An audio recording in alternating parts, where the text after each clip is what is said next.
হাজি Nanna biryani house, তবে এটা কিন্তু পুরান টাউনে না। আমি যে হাজি নান্নার বিরিয়ানি খাইতেছি এটা হচ্ছে রাঙামাটি বনরূপা। ও নিয়ে আসছে, আমি বলছি কাচ্চি খাবো, তো বলতেছে এখানে বিখ্যাত একটা কাচ্চি পাওয়া যায়, আপনি খাই মজা পাবেন। এখন বাকিটাদের টেস্ট করার পরে বুঝুন। আনন্দ, আপনারা মিস করতেছি।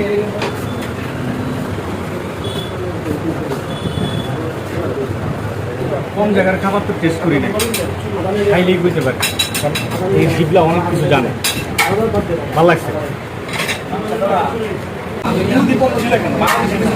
পাওয়া যায় না তো ভাই, এই জন্য।